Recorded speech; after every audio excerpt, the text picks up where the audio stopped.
Welcome to your deep dive. Thanks for having me.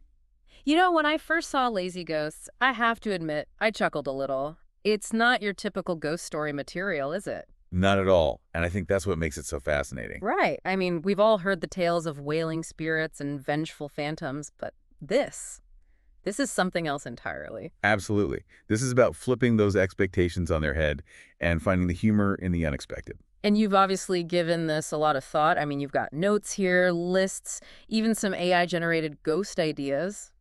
It's impressive. Well, the paranormal, it's a serious subject, but that doesn't mean we can't have a little fun with it. Exactly. So let's dive right in. You have top 10 haunted houses where the ghosts are just lazy.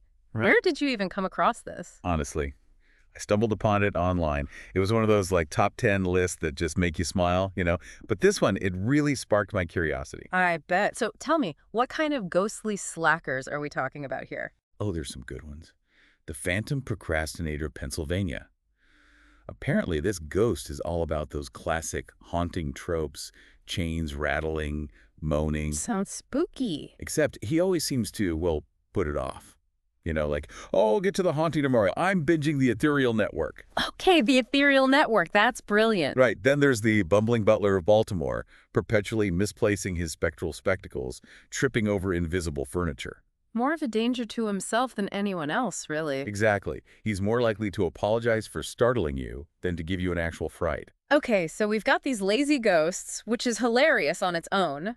But you've also got some notes here about AI and ghost personalities. I have to know more. Right. So I started thinking, with AI being all the rage these days, why not use it to really flesh out these lazy ghost personas?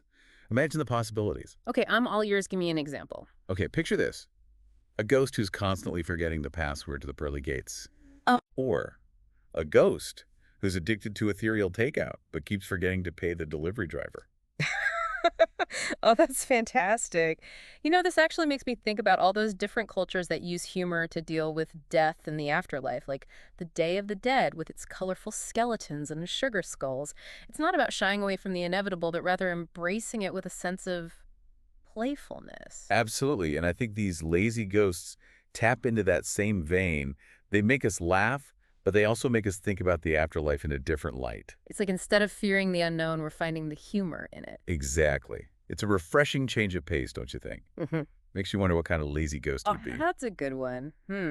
Maybe I'd be the phantom podcaster always planning to record the next episode, but getting distracted by, oh, look, a shiny object. Sounds about right.